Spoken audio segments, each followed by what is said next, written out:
사랑과 자비의 하나님, 12월 둘째 날 아침, 오늘도 기도로 시작하게 하시니 감사합니다. 힘든 세파 속에서 삶이 흔들리고 위기에 처할 때에도 우리의 영혼은 하나님의 따스한 품 안에서 안전함과 평온함을 얻습니다. 이 시간 주님께 간절히 기도합니다. 불안과 염려와 세속적인 욕심과 집착으로부터 우리를 건져주시고 오직 주님 한 분만으로 위로받고 소망을 회복하는 은혜가 있게 하여 주시옵소서. 기도 가운데 들려오는 하나님의 세밀한 음성을 듣게 하시며 기도를 통해 살아계신 주님과 더 친밀히 교제하는 축복을 우리로 누리게 하여 주시옵소서. 하나님, 지난주까지만 해도 따뜻한 가을 날씨가 지속되더니 이제는 본격적인 겨울 한파가 기세를 떨치고 있습니다. 심각한 기후변화로 앞으로는 겨울이 사라지는 것이 아닌가 한편으로는 걱정스러운 마음도 들었는데 올해도 어김없이 추운 겨울을 만나고 보니 하나님의 섭리의 그 위대함을 다시 느낍니다. 그러나 하나님, 우리가 난방이 잘 되는 집에서 온수로 샤워를 하며 겨울 스포츠를 즐기는 순간에도 여러 세계 지역에서는 수많은 사람들이 추위와 싸우며 생존을 걱정하고 있습니다. 우크라이나 국민들이 그렇고 또한 유럽의 국민들이 그렇습니다. 북한의 동포들이 그렇고 안타깝게도 대한민국 안에 복지사각지대 사람들이 또한 그렇습니다. 겨울이 오고 날씨가 추워지는 것은 하나님께서 허락하신 자연의 섭리이지만 그 추위를 견딜 수 없이 더 차갑게 만드는 것은 인간의 탐욕이며 죄악의 결과임을 고백합니다.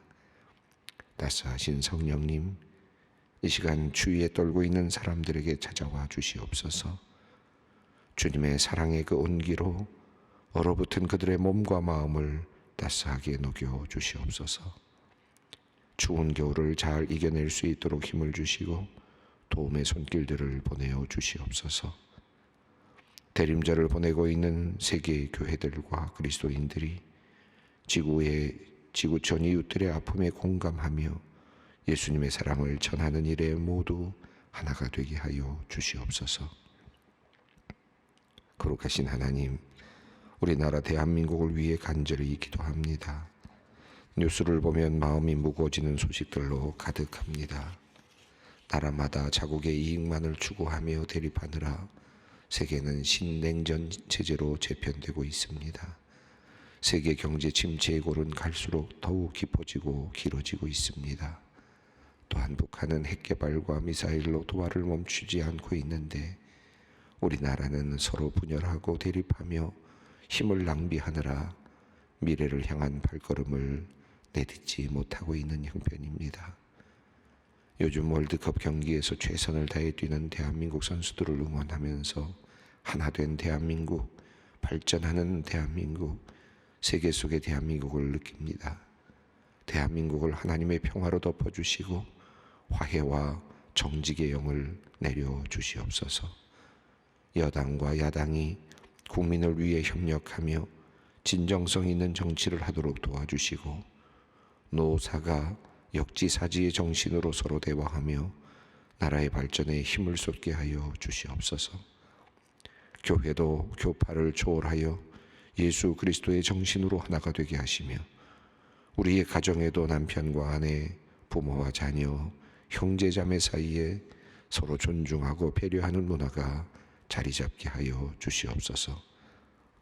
하나님 아버지, 오늘은 특별히 우리 소망교회에서 교회로 보내주신 새 가족 성도들을 위해 기도합니다. 새로 등록한 성도님들 중에는 다른 교회에서 신앙생활 하던 분들도 있고 오랫동안 우리 교회에 출석하다 새로운 마음으로 등록을 결심한 분들도 있고 이제 막 기독교에 입문하여 예수님의 사랑을 알아가는 분들도 있습니다. 그들이 어떤 상황에서 어떤 이유로 우리 교회에 오게 되었든 주님께서 그 발걸음을 인도해 주신 줄로 믿습니다. 예배의 자리에 부지런히 나올 수 있도록 도와주시고 말씀과 기도로 날마다 주님 안에서 자라나도록 인도하여 주시옵소서. 교회에 잘 정착하여 소망교회 성도로서 자부심을 가지고 즐겁게 신앙생활할 수 있도록 은혜를 베풀어 주시옵소서. 코로나 팬데믹이라는 어려운 여건 속에서도 한 해 동안 열심히 새가족들을 섬긴 새가족부의 부장님을 비롯한 모든 재직들과 봉사자들의 수고를 주님 기억하여 주시고 위로하여 주시옵소서. 하나님, 이제 생명의 말씀을 듣습니다. 이 시간 선포되는 말씀 통하여 우리의 마음이 새로워지게 하시고 세상을 살아갈 힘과 용기와 지혜를 얻게 하여 주시옵소서. 거룩하신 우리 주 예수 그리스도의 이름으로 기도드립니다. 아멘. 이 시간 우리에게 주시는 하나님의 말씀은 디모데전서 1장 8절로 11절 말씀입니다. 디모데전서 1장 8절로 11절 말씀 함께 봉독하겠습니다. 그러나 율법은 사람이 그것을 적법하게만 쓰면 선한 것임을 우리는 아노라. 알 것은 이것이니 율법은 옳은 사람을 위하여 세운 것이 아니요 오직 불법한 자와 복종하지 아니하는 자와 경건하지 아니한 자와 죄인과 거룩하지 아니한 자와 망령된 자와 아버지를 죽이는 자와 어머니를 죽이는 자와 살인하는 자며 음행하는 자와 남색하는 자와 인신매매하는 자와 거짓말하는 자와 거짓 맹세하는 자와 기타 바른 교훈을 거스리는 자를 위함이니 이 교훈은 내게 맡기신 바 복되신 하나님의 영광의 복음을 따름이니라. 아멘. 우리가 지난 시간에 교훈과 관련된 내용들, 교훈의 목적을 다루는 5절 앞에서 멈추었습니다. 지금 우리가 디모데 전서를 읽고 있습니다. 디모데 전서는 디모데를 향하여 주는 바울의 서신이고 또 더 나아가서 목회적 관점에서 어떻게 교회를 이끌어 나갈 것인지를 알려주는 그런 귀한 서신이라고 말씀을 드렸습니다. 첫 번째로 사도 바울이 교회와 관련해서 가장 크게 문제로 삼고 또 제일 긴급한 문제로 보고 있었던 것은 바로 다른 교훈이었습니다. 다른 교훈을 가르치지 말도록 하라.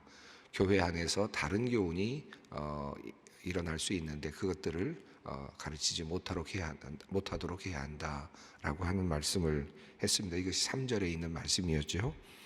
그들은 어떤 다른 교훈을 하고 있느냐?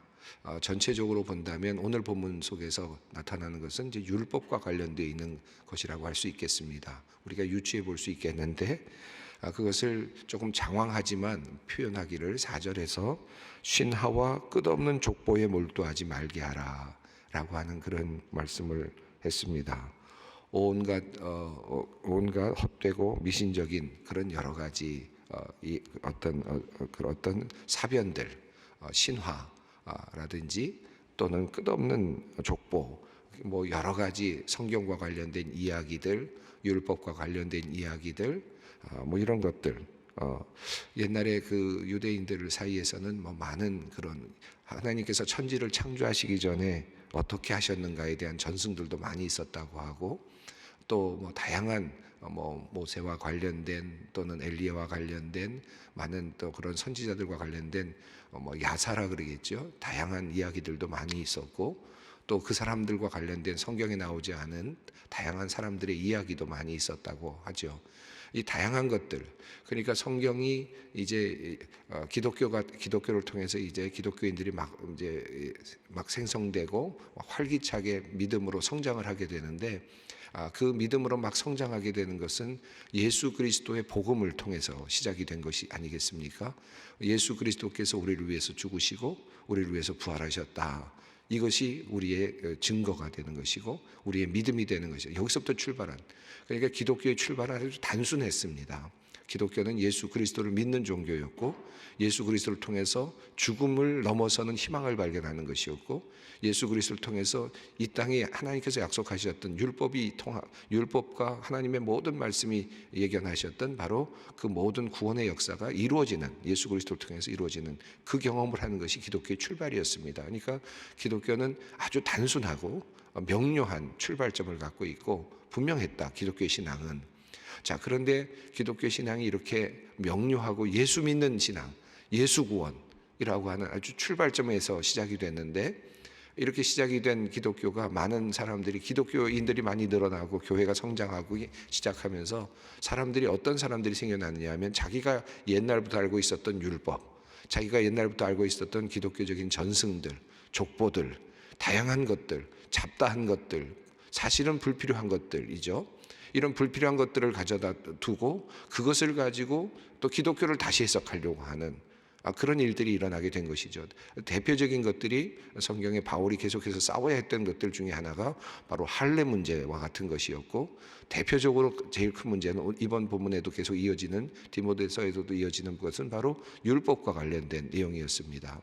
다시 말하면 하나님께서 예수 그리스도를 이 땅에 보내셔서 모든 인간의 모든 죄를 도말하시고 십자가 위에서 도말하시고, 그리고 이제 우리를 하나님과 화해하는 자리로까지 이끌어 주셨고 우리에게 부활의 소망을 주셨다라고 하는 이 기독교적인 아주 가장 기초적인 진리, 이것을 이제 넘어서서 다시 율법으로 돌아가게 하고, 그들은 할례를 받아야 되는가, 할례를 받지 않아야 되는가, 이런 문제로 다시 돌아가게 하고, 그들은 율법을 지켜야 되는가, 율법을 지키지 않아도 되는가의 문제로 또 돌아가게 하고, 또다시 이 율법 중에서도 어떤 것은 지켜야 되고 어떤 것은 또 지키지 않아도 되는가 하는 이런 문제로 돌아가게 하는, 끝없는 어떤 의미 없는 그런 토론으로 돌아가는, 가장 중요한 것을 이미 가졌음에도 불구하고 또다시 부차적인 것으로 들어가서 계속해서 문제가 만들어지는 이런 일들이 일어나게 된 것입니다.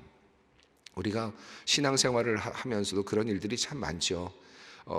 신앙은 분명하고 신앙은 단순하고 우리의 믿음은 아주 단순합니다. 예수 그리스도 구주, 예수 그리스도 구원, 그죠?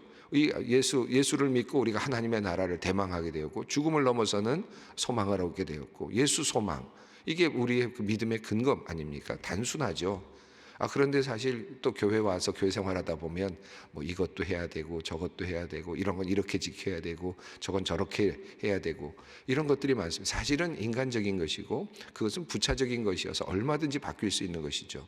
그러나 또 교회 생활하거나 믿음 생활하다 보면 그런 법에 매이게 되고 자꾸 또 매이게 되는 경우들이 있습니다. 지금 이 디모데가 받고 있는 지금 에베소의 경우도 마찬가지고 초대교회도 다 비슷한 경우였습니다. 자, 교회가 교인들이 많이 모이고 힘이 나고 뭔가 열성적으로 일이 일어나고 있는데, 그런데 어떤 다양한 그 사고들을 가지고 있는 신화와 또는 헛된 것들, 이런 것, 의미 없는 것들을 가지고 들어와서, 특별히 율법이라고 하는 것을 가지고 들어와서 이래야 된다 저래야 된다라고 해석을 하고 있는 많은 사람들. 자, 이런 사람들이 무엇을 만들어내느냐 하면 결과적으로는 변론을 만들어낸다. 이 변론이라는 말은 그 갈등을 만들어낸다. 우리 그리스도인들을 신실하고 그리고 분명하게 하나의 믿음으로 지금 끌고 가야 되는데, 그래서 힘있게 한 마음으로 믿음을 가지고 성장해 나가야 되는데, 그들이 지금 만들어내는 것은 갈등이라는 것입니다. 하나님의 일을 하는 것이 아니라 도리어 갈등을 만들어내는 일들을 하고 있었다. 이 초대교회 안에 있는 사람들입니다. 일부 사람들이었겠죠. 특별히 지도자들과 관련된, 거짓 지도자들과 관련된 그런 내용입니다. 이 부분을 5절에서 굉장히 아주 단순하면서도 분명하게 이야기를 하는데, 이 교훈의 목적은 정결한 마음과 선한 양심과 거짓이 없는 마음에서 나오는 사랑이거늘이라고 이렇게 표현을 했습니다. 자, 우리가 믿고 있는 우리 그 믿음의 그 근거, 믿음에서 교회 생활에서의 가장 중요한 근거는 뭐냐 하면 사랑이다. 사랑이 중심이 되는 것이다. 자, 사랑이 중심이 되어야 되는데 어떤 사람들은 자기 자랑이라든지 이기심이라든지 자기를 돋보이게 하려고 한다든지 이런 것들, 또 자기의 어떤 유익을 구한다든지 자기 어떤 이득을 위해서 자기가 높아지고 자기가 유명해지고 자기가 어떤 힘을 갖는, 교회 안에서 어떤 영향력을 행사하는 이런 자리를 원하는 이런 것으로 바뀔 수 있다는 것이죠. 그래서 진정한 우리의 신앙생활의 가장 기본적인 목적은 어디에 있느냐? 그것은 바로 사랑이다. 사랑인데 그 사랑은 어떤 사랑이냐 하면 청결한 마음과 선한 양심과 거짓이 없는 믿음에서 나오는 사랑이다. 저는 이 5절 말씀을 한번 우리가 깊이 묵상할 필요가 있다고 생각합니다.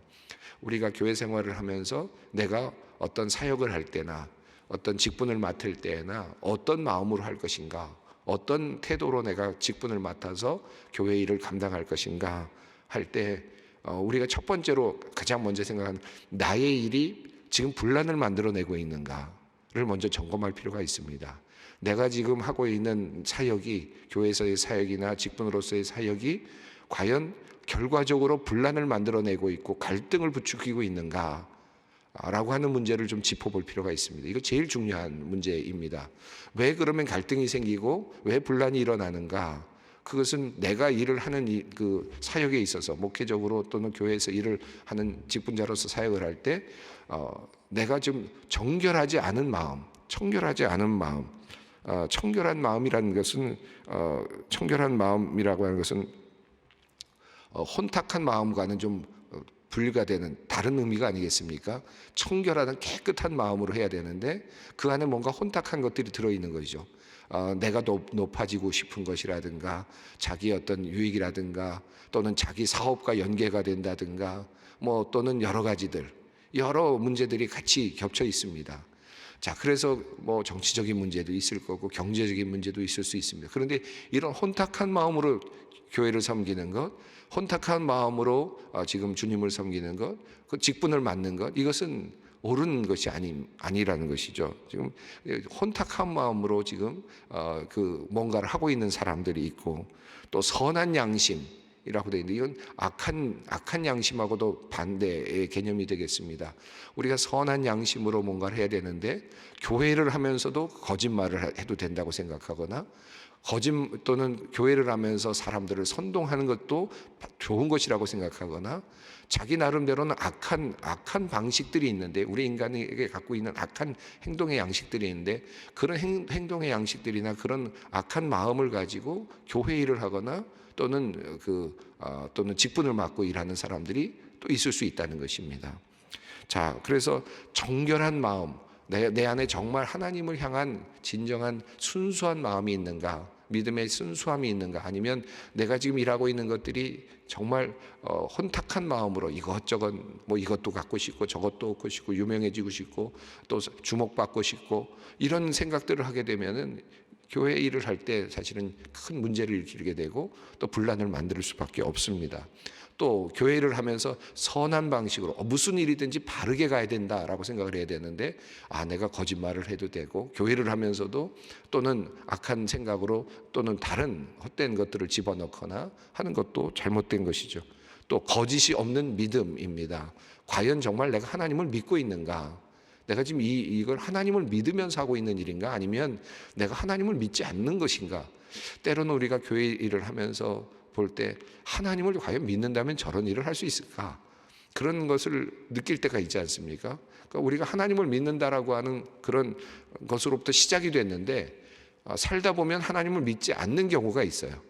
하나님을 믿지 않고 행동하는 경우가 있고, 심지어는 하나님을 믿지 않고 신앙생활하는 경우가 있고, 하나님을 믿지 않고 직분을 맡고 있는 경우가 있어요.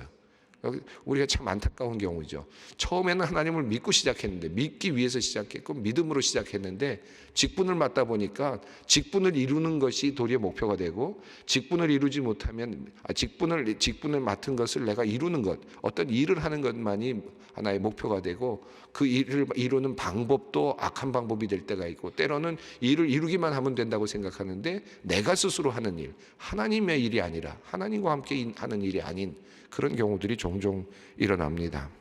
자, 그래서 6절에서 사람들이 이에서 벗어났다, 미끄러졌다, 선한 양심과 깨끗한 청결한 마음과 거짓이 없는 믿음에서 나오는 사랑, 그것으로 교회 일을 하고 직분을 맡고 해야 되는데 도리어 헛된 말에 빠졌다. 그리고 헛된 말에 빠져서 율법의 선생이 되려 한다. 그런데 그 율법의 선생이 돼서 이래야 한다 저래야 한다 이야기를 하고 있는데 그들이 말하는 것을 스스로 알지 못하고 있다. 자신들이 주장하는 바가 어떤 결과를 향하여 가고 있는지, 이것이 무슨 의미가 있는지, 신앙적으로 정말 과연 옳은 것인지 스스로도 깨닫지 못한 상태에서 이래야 된다 저래야 된다를 이야기하고 있다라고 하는 것이죠. 그래서 디모데를 향하여서 이런 말을 하는 사람들을 다른 교훈을 가르치지 못하도록 해야 한다라고 말을 합니다. 자, 오늘 본문으로 넘어오면 이런 다른 교훈이라고 하는 이야기를 하면서 우선 첫 번째로 들고 있는 바울이 마음에 두고 있는 문제는 율법을 지켜야 된다라고 말하고 있는, 그리스도인들이 이제 구원받은 우리들이 율법을 지켜야 된다라고 말하고 있는 사람들, 이게 뭐 좋은 말 같지만 실제적으로는 그리스도의 예수 그리스도를 통한 복음의 핵심에서 벗어나는 것인데, 뭐 누누이 다른 복음서에서 다른 서신서에서도 바울이 말하는 것입니다만은 행위로 구원을 얻는 것이 아니라 믿음으로 구원을 얻는 것인데, 예수 그리스도 때문에 우리가 구원을 얻는 것이지 율법을 행함으로써 구원을 얻는 것이 아닌데, 자칫하면 이것을 다시 오도하는 일이 일어날 수 있는 것인데요. 많은 사람들이 율법을 주장을 하는 것을 볼 수 있습니다. 이런 말로 교회를 분열시키고 있었다. 좋은 말인데 교회가 분열되는 것이죠. 자, 이런 상황이었던 것이 8절에서 잘 드러나고 있습니다. 8절 말씀을 함께 읽겠습니다. 그러나 율법은 사람이 그것을 적법하게만 쓰면 선한 것임을 우리는 아노라. 자, 우선 그러니까 여기서 율법을 잘못 쓰고 있다는 것이 전제가 되고 있습니다. 그런데 율법이 자체가 나쁜 것은 아니다. 율법을 제대로만 쓰면 그것은 율법은 선한 가치가 있다 라고 말합니다. 로마서 7장 12절에서 율법은 거룩하고 계명도 거룩하고 의로우며 선하다라고 하는 말씀이 있죠. 그런데 이 말씀이 어떤 의미냐 하면, 율법이 우리를 의롭게 하기 때문에 선한 것이 아니라 율법이 우리가 죄인임을 깨닫게 함으로써 우리가 그리스도에게로 나아갈 수 있도록 만들어주기 때문에 율법이 의미가 있고 율법은 가치가 있는 것이다 라는 것이죠. 자, 그러니까 율법은 우리의 죄를 깨닫게 하는 기능과, 그리고 예수 그리스도에게로 나아갈 수밖에 없게 만드는, 우리가 죄인이라고 하는 것, 우리는 도저히 우리의 힘으로 이것을 모두 지킬 수 없다는 것을 인정하게 만들고 예수 그리스도에게로 나아가서 예수 그리스도의 구원을 붙잡게 만드는 것으로서의 기능이 있다는 것인데, 자, 그런데 율법은 그렇게 사용되어야 되는 것이고, 믿지 않는 사람들, 불법을 행하는 사람들이 그리스도에게로 돌아오게 하기 위해서 사용되어야 되는 것이다. 이것이 구약에서 지금 사용되는 율법의 많은 여러 기능 중에서 신약에서 와서 매우 중요하게 다뤄지는 기능 중에 하나이죠. 자, 그런데 선하게 쓰면 좋은데 어떻게 되는 것입니까? 9절을 읽습니다. 알 것은 이것이니 율법은 옳은 사람을 위하여 세운 것이 아니요 오직 불법한 자와 복종하지 아니하는 자와 경건하지 아니한 자와 죄인과 거룩하지 아니한 자와 망령된 자와 아버지를 죽이는 자와 어머니를 죽이는 자와 살인하는 자며. 자, 율법은 어떤 사람을 위하여 필요한 거냐 하면, 옳은 사람, 그리스도인들, 예수 그리스도를 믿고 구원을 얻은 사람들을 위하여 존재하는 것이 아니라, 또 율법을 지키는 사람들, 또 잘 지켜낸 사람들을 위해서 필요한 것도 아니고, 더 나아가서 예수 그리스도를 믿는 사람들을 위해서, 이미 구원받은 사람을 위해서 필요한 것이 아니라 불법한 자, 복종하지 아니하는 자, 경건하지 아니한 자, 죄인, 이런 리스트들이 쭉 나오고 있습니다. 살인하는 자, 이런 자들을 위해서 율법이 존재하는 것이다. 계속됩니다. 10절 읽습니다. 음행하는 자와 남색하는 자와 인신매매하는 자와 거짓말하는 자와 거짓 맹세하는 자와 기타 바른 교훈을 거스르는 자를 위함이니. 율법은 그러니까 하나님의 말씀을 제대로 이해하지 못하고 자기 마음대로 살고 있는 사람들, 죄를 짓고 있는 사람들, 죄 가운데 있는 사람들을 위하여 있는 것이고, 그들로 하여금 깨우치게 하는 것이고, 그들로 하여금 그것을 통해서 예수 그리스도에게 돌아오게 하는, 죄를 깨닫고 돌아오게 하는 기능을 하는 것이다. 바른 그 교훈들을 거스리는 자들을 위한 것이다 라고 그렇게 이야기를 합니다. 자, 그래서 11절 말씀이 이어집니다. 이 교훈은 내게 맡기신 바 복되신 하나님의 영광의 복음을 따름이니라. 이 말씀은 그 10절 후반에 나오는 바른 교훈과 연결되는 것입니다. 바른 교훈이 어떤 교훈이냐? 바른 교훈은 복되신 하나님의 영광의 복음을 과 일치하는 하나님의 영광, 그리고 복되신 하나님의 선하신 하나님의 영광의 복음과 일치하는 그런 교훈, 하나님의 뜻과 일치하는 교훈, 이것을 거스르는 자, 하나님의 경륜, 하나님의 구원의 계획과 일치하는 것, 이것을 거스리는 교훈을 이야기하고 있습니다. 자, 이 지금 사도 바울이 디모데에게 지금 향하여 주는 첫 번째 권고는 다른 교훈을 이야기하는 사람들, 다른 말을 복음으로부터 벗어난 이야기를 하고 있는 사람들에 대한 경계를 말씀하고 있습니다. 왜 그들이 그러한 다른 말을 하고 다른 복음을 전하고 있을까? 그들은 선한 양심, 또 청결한 마음, 진실된 믿음이라고 하는 것에서부터 출발하지 않고 어떤 개인적인 욕망, 개인적인 생각, 또는 뭔가 높아지고자 하는 혼탁한 마음, 이런 것들로부터 시작이 되어서 그런 일들을, 그런 가르침들을 하고 있기 때문이다. 사역을 하고 있기 때문이다 라고 할 수 있겠습니다.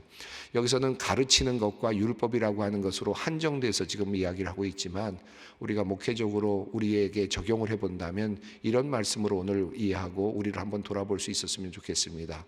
과연 내가 교회의 직분자로서 교회 일을 하고 있는데 과연 내가 이 일을 청결한 그런 마음에서 하고 있는가? 아니면 혼탁한 여러 가지 생각들이 겹쳐 있어서 높아지고자 하거나 다양한 마음의 그런 것들, 내가 이루지 못했던 그 꿈을 이루는 하나의 방편으로서, 또는 여러 가지 혼탁한 마음으로 내가 이 일을 하고 있는가? 내가 이 일을 하고 있는데 선한 방식의 양심을 가지고 하고 있는가? 거짓말을 해도 되고 세상적인 방법, 불의한 방식, 그런 것들을 동원해서 하나님의 일이라고 하는 것을 지금 하려고 하고 있는가? 그리고 과연 나는 정말 하나님이 살아계신다고 믿고 이 일을 하고 있는가? 내가 하나님의 살아계심을 인정하면서 내가 이 일을 하고 있는가? 나는 정말 그런 안에서 진실된 사랑으로 이 일을 하고 있는가? 하나 더 나아가서 내가 하고 있는 일이 지금 교회를 분열시키고 있는 일인가? 아니면 하나 되게 하고 있는가? 교회를 세우는 일인가? 이것을 한번 돌아볼 수 있었으면 좋겠습니다. 지금 초대교회에는 이런 사람들이 참 많이 있었던 것 같아요. 이런 사람들을 먼저 사도 바울은 주의하도록 하고, 그런 사람들이 교회에서 사역을 하지 못하도록 하라는 것이죠. 그런 사람들이 교회 안에서 말씀을 말하며 또 가르치지 못하도록 하라라고 하는 말씀으로 지금 첫 번째 경고를 하고 있습니다. 예, 오늘 우리들의 삶을 돌아보면서 이제 또 새로운 한 해를 이제 맞게 되는데, 우리가 또 새로운 직분들을 맡으신 분들이 꽤 계실 텐데, 이제 내가 앞으로 맡은 일을 내가 어떻게 사역을 잘 감당할지 한번 생각하고, 또 한 해를 돌아보면서 나는 과연 어떤 직분자였는가 또 돌아볼 수 있는 시간이 되었으면 좋겠습니다. 함께 기도하겠습니다. 하늘에 계신 우리 아버지, 아버지의 이름을 거룩하게 하시며 아버지의 나라가 오게 하시며 아버지의 뜻이 하늘에서와 같이 땅에서도 이루어지게 하소서. 오늘 우리에게 일용할 양식을 주시고 우리가 우리에게 잘못한 사람을 용서하여 준 것 같이 우리 죄를 용서하여 주시고 우리를 시험에 빠지지 않게 하시고 악에서 구하소서. 나라와 권능과 영광이 영원히 아버지의 것입니다. 아멘.